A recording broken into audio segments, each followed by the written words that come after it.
اور یہ امام حسین کی تحریر سے میں پڑھوں گا کہ انہوں نے جو خط لکھا، تم کہتے پتہ ہی نہیں چلتا امام حسین کا کیا مقصد، یہ یوسف لکھتا ہے۔ اب پتہ تو تب چلے جب آپ کے خطبے اور آپ کے خط پڑھے، جب آپ نے پڑھنا ہی نہیں تو آپ کو پتہ کیا چل رہا۔ امام نے اپنے خطوں میں لکھا کہ لوگوں ایک ہی اصولی بات ہے، نہ میں اپنے نانا کی گدی چاہتا ہوں نہ تخت کی ضرورت ہے، امام مسلمانوں کا سربراہ صرف ہو سکتا ہے جو اللہ کی کتاب پر عمل کرے، رسول اللہ کی سنت کو جاری کرے اور اس کی اپنی زندگی بھی خدا رسول کی مرضی کے مطابق ہو، نہ امام سوائے اس کے کوئی امام نہیں۔ اور جھگڑا تو یہ تھا، نہ شراب کا تھا نہ زنا، وہ دیر رات شراب پیتا، یہ اتنی کوئی برائی نہیں تھی، لوگوں میں عیب بھی ہوتے ہیں۔ بدماشی یہ تھی کہ مسلمان دیکھتے رہ گئے اور تلوار کے زور سے ایک شخص کو بٹھا دیا گیا۔ اور جس غریب نے یہ کہا کہ یہ کیا ہو رہا ہے، مسجد نبوی میں پڑھوں گا صحیح بخاری سے کہ انجام کیا ہوا، امیر معاویہ کے گھر نے کہا پکڑ لو اس کو، اور وہ حضرت عبد الرحمن بن ابی، اس کا نام ہی نہیں ہے، عبد الرحمن بن ابی بکر رضی اللہ تعالیٰ نے بھاگ کر اپنی بہن ام المؤمنین عائشہ کے گھر میں گھس گئے، پھر بچے، اور پھر بھی اس ملعون نے وہاں کہا کہ یہی ہے جس کے بارے میں قرآن میں سورہ احقاف اتری ہے، اللہ نے لعنت کیا اس پر۔ تو اماں بولی، پھر اس نے کہا بکواس کرتا تو، جھوٹا تو، ہمارے بارے میں ابو بکر کے خاندان کے صرف وہ آیتیں اتری ہیں جن میں میری بریت کا اعلان ہے، اور کوئی آیت نہیں اتری۔ تیرے باپ پر اللہ کے رسول نے لعنت کی تھی جب تو اس کی پشت میں تھا، اس لیے اس لعنت کا اثر تجھ میں بھی ہے۔ یہ اماں کے خطبے اور عبد الرحمن بن ابو بکر کے خطبے کس طرح مروان کے سامنے اس نے کہا کہ یہ کون سی حکومت ہے جو تم قائم کر رہے ہو، ہرکلیہ و کیسریہ، یہ کافر بادشاہوں والا رواج ہے تم دینا چاہے۔ بیچارے کو وہاں گرفتار کرنے کا حکم دیا، اور پھر وہ مدینہ شریف نہیں رہ سکا، مکہ بھاگ گیا غریب، حسین تو بھگتتا رہا نا رضی اللہ عنہ، یہ عبد الرحمن بن ابی بکر مکے چلا گیا، اور مکے نہیں رہنا نصیب ہوا، پہاڑوں میں چھپ گیا امیر معاویہ کے دور میں، حبشی 10 میل دور مکہ، اور وہیں سو گیا اور اچانک مر گیا۔ تو حضرت عائشہ رضی اللہ عنہ کو حاکم لکھتے ہیں دیر تک یہ شبہ رہا کہ یہ مرا نہیں، اس طرح لوگ مرتے نہیں، یہ مارا گیا، ان لوگوں نے اس کو زبردستی مارا، ورنہ عبد الرحمن کی موت کا کوئی سوال تھا کہ وہ پہاڑوں میں سویا اور مر گیا۔ وہاں سے ان کی لاش پھر مکہ لائی گئی، وہاں دفن کیا گیا، حضرت عائشہ عمرہ پر گئی تو وہاں قبر پر گئی، وہاں شعر بھی پڑھے، سب کچھ موجود۔ یعنی ظلم کی انتہا کہ مسجد نبی کا احترام نہیں، اما عائشہ کے سامنے جھوٹ بول رہا گورنر کہ تمہارے بارے خاندان کے بارے میں آئی، انہوں نے پھر صاف سنا دیا کہ تیرے باپ پر حضور نے لعنت کی حکم پر، اور تو اس وقت اس کی پشت پر تھا، وہی لعنت تم میں چلی آ رہی۔ اور حضور کی یہ حدیثیں یہ ملا کہتے ہیں دیوبندی حدیث یہ غلط ہیں، میں صحیح حدیثوں سے ثابت کروں گا، اور سلسلۃ الحدیث سے میں ساری اکٹھی کر دی ہیں سندوں کے ساتھ کہ واقعی حضور نے مروان اور اس کے بیٹوں پر لعنت کی۔ اب کہتے ہیں نہیں ساری اولاد، ساری اولاد کی بات نہیں، بیٹے جو تھے عبد الملک رب سارے برے تھے، پوتا اگر نیک نکلا عمر بن عبد العزیز برا بات۔ آپ حدیثوں کی طرف اللہ کے لیے آئیں، یہ کہانیاں جو چھاپتے ہیں نا رسالے، چھوڑ دیں کہ ہر ملا اور مولوی کھڑا ہو جاتا نہیں، حسین کو کوفیوں نے بلایا چلا گیا، پھر منت سماجت کرتا رہا، جان چھڑاتا رہا، لعنت ہے جھوٹ بولنے والا پر۔ نہیں، جو اٹھا تھا وہ ایک ہی بات، عزم اونچوں کو ہسارا استوار۔ حسین جب اٹھ کھڑا ہوا تھا نا سوچ سمجھ کر، 20 سال امیر معاویہ کے دیکھ کر، اور اس وقت ہی اپنے ساتھیوں کو بتا دیا تھا کہ میرا ایک دن جو اس کی حکومت میں گزر رہا ہے، مجھے کوئی سمجھ نہیں آتی کہ میں خدا کے سامنے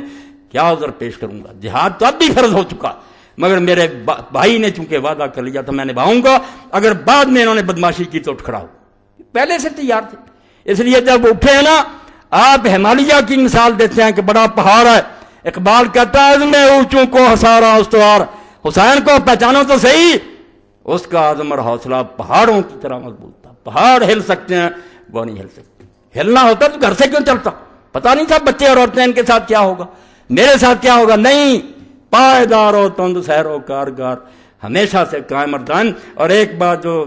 درمیان میں رہ گئی، صرف آخر میں بیان کر دوں کہ اللہ نے دنیا میں امام حسین اور حسن کا نام پوشیدہ رکھا۔ یہ میں مدینہ شریف چلایا، موجم ما یخص اہل بیت النبی،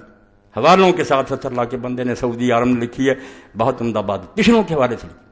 میں نے امام جعفر صادق رحمۃ اللہ علیہ سے پڑھا تھا، مگر میں اس کو نہیں پیش کر، میں نے اس کو پڑھا کہ سارے نام دنیا میں رکھے جاتے رہے مگر حسن اور حسین نہیں رکھا گیا۔ اللہ نے بچا کر رکھا اس کو کہ یہ محمد آئیں گے صلی اللہ علیہ وسلم تو ان کے نواسوں کا نام، اور یہ بات کوئی معمولی نہیں، ساری دنیا میں لوگ پیدا ہوتے رہے، یحییٰ نام کا کوئی نہیں آیا۔ جب فرشتوں نے بشارت دی زکریا علیہ السلام کو تو کیا کہا تھا اس وقت؟ وَلَمْ نَجْعَل لَهُ مِن قَبْلُ سَمِيًّا، ہم نے اس نام کا کوئی آدمی اس سے پہلے نہیں پیدا۔ یعنی یحییٰ کو یہ فضیلت اللہ نے دی کہ یحییٰ اسی کو ہم نے نام دیا اور کسی کو نہیں۔ یہی بات اللہ کی قسم دنیا میں یہ پڑھیں، حوالہ دت قال المفضل حجب اللہ هذین اسمین ان یسمى بعطا سمى بن نبی صلی اللہ علیہ وسلم ابن علیہ السلام۔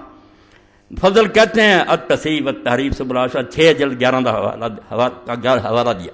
کہ یہ 2 نام اللہ نے مخلوق کو روک ان کے ذہن میں نہیں آنے دیے کہ وہ اپنے بچوں کے نام رکھیں، حتیٰ کہ یہ نام اللہ کے رسول علیہ السلام نے اپنے بچوں کے رکھے۔ اپنے بچے حضور ہمیشہ کہتے تھے کہ حسن اور حسین میرے بیٹے ہیں، یہ نہیں مانتے تو جو جی چاہے کہتے ہیں۔ یہ جس کے بیٹوں کو ماننا چاہتے ہیں نا، رسول اللہ کے ممبر پر بیٹھ کر ان کی تعریفیں کریں، میں تو رسول اللہ کے نانا آپ کے ممبر پر بیٹھ کر ان کے نواسوں کی بات کروں گا، میں ان کے دشمنوں کی کیوں بات کروں؟ ان کے دشمنوں کا ممبر کوئی ہے وہاں چلے جائیں، رسول اللہ کے ممبر پر بیٹھ کر حسین کی توہین نہ کریں، حتیٰ کہ انہوں نے اپنے بچوں کا نام حسن اور حسین رکھا، علیہ السلام لکھا۔ اب یہ سارے چیز اٹھنے ہو، حسین علیہ السلام کہتے ہو، بھائی بخاری شریف سے نکال دو، وہاں فاطمہ علیہ السلام لکھا متن میں، حسن علیہ السلام سے آئے میرے پاس، چھوٹے سے بچے ابراہیم کے لیے علیہ السلام لکھا جو فوت ہو گیا تھا، رسول اللہ کی بچی ام کلثوم کے لیے علیہ السلام لکھا۔ تم کون سا دین لیے پھرتے ہو؟ امام بخاری سے زیادہ دانا؟ نیر الاوتار شوکانی کی پڑھو، سبل السلام پڑھو علامہ ثنانی کی، علی علیہ السلام، حسن علیہ السلام، کیوں ظالموں تم ناراض ہوتے ہو؟ یہ رسول اللہ کے خاندان کی عزت ہے۔ اما حسن و حسین الموجود فی انصاب الطیف فالاول بسکون الثانی سین والثانی میں فتلا کسر سین، وہ کہتے ہیں بنو طے جو حاتم طائی کا قبیلہ وہاں مل جاتے ہیں حسن حسین، حوالہ دیا لغت نویس نے کہ وہ حسن ہے، سین پر جزم ہے، حسن، یہ حسن ہے پر بھی زبر، سین پر، یہ حسن ہے رسول اللہ کا بچہ، وہ حسن، سین پر جزم۔ اور دوسرا نام جو وہاں پایا جاتا ہے حسین، زیر ہے نیچے اور آگے یہ ہے، یہاں ہے حسین، اس لیے حسن ہے پر زبر، سین پر زبر، اور حسین یہ نہیں کسی کے نام رکھے، یہ اللہ کے رسول کے بچوں کے رکھے گئے۔ اور جب ہم صحیح بخاری میں پڑھتے ہیں، کیا کروں وقت ہی نہیں ملتا، اللہ کا رسول جب اپنے بچوں کو دم کرتا تھا حسن اور حسین کو، تو کیا کہتا تھا اس وقت؟ کن کی مثال دیتا تھا؟ فرماتا تھا اللہ کا رسول علیہ الصلوۃ والسلام کہ یہی وہ دم ہے جو میرا باپ ابراہیم اپنے بیٹے اسماعیل اور اسحاق پر کرتا تھا۔ کن کا حوالہ دیتا تھا؟ حسن اور حسین کو کن کے ساتھ ملاتا تھا کہ جیسے میرا باپ ابراہیم اسماعیل اور اسحاق کو دم کرتا تھا، میں انہی الفاظ کے ساتھ اپنے بچے حسن اور حسین کو دم کرتا۔ اس لیے میرے بارے میں اگر کوئی کہتا ہے نا کہ مولا کو روک دوں گا، یہ کروں گا، روتا رہے چیختا رہے، میرے جسم میں جب تک جان ہے میں اللہ کے رسول کی اولاد کا دشمن نہیں ہو سکتا۔ میرے جسم میں یہ سما گئی ہے، اور میں سمجھتا ہوں کہ میری سب سے بڑی ساز یہی ہے کہ میرے پاس اور کچھ بھی نہیں ہے، تو ایک بات ہے کہ میں رسول اللہ کی اطرت کا اور حضور کی اولاد کا خادم ہوں، ان کے پاؤں کا گرد راہ اپنے آپ کو سمجھتا ہوں، اور یہ کوئی جذباتی بات نہیں۔ میں نے اس پر ہزاروں دفتر پڑھے ہیں، حدیث کے، تاریخ کے، تفسیر کے، فقہ کے، علم کلام کے، یہ باتیں صرف تاریخ میں نہیں ہر جگہ بحث ہوئی، تفسیر کی کتابوں میں علماء نے بحث کی ہے، حدیث کی کتابوں میں بحثیں ہوئی ہیں، فقہ میں آئی ہے۔ اس لیے ان دفاتر کو تم دریا برد کرنا چاہتے ہو، اور ممبر رسول پر بیٹھ کر جھوٹ بولتے اور رسالے لے کر چاہتے ہو کہ اس آسمان جیسی روشن بات درمیان امتاں کہواں جناب ہم تو حرف قل هو اللہ در کتاب، کہتا حسین کو سمجھنا ہے تو جیسے قرآن مجید میں سورہ اخلاص ہے نا سب سے اعلیٰ، اس طرح امت میں اس وقت ان سے بہتر کوئی نہیں تھا۔ وہ کہواں جناب آسمان کا بلند ستارہ تھا، تم پاؤں کے نیچے دار رونا چاہتے، جاؤ رونتے رہو، تمہارا عشر اللہ تعالیٰ یزید اور شمر اور ابن زیاد کے ساتھ کرے، اور اللہ تعالیٰ قیامت کے دن مجھے اپنے رسول اور اس کی اولاد کے قدموں میں جگہ دے دے، میں ان کا ایک ادنا غلام اور کتا بن لوں، میرے لیے بھائی یہی سعادت ہے، آپ جو پسند کرنا چاہتے کریں۔ وآخر دعوانا ان الحمد للہ رب العالمین وصلی اللہ تعالی علی خیر خلقہ محمد وآلہ واصحابہ اجمعین۔ الحمد للہ وسلام علی عبادہ الذین اصطفیٰ۔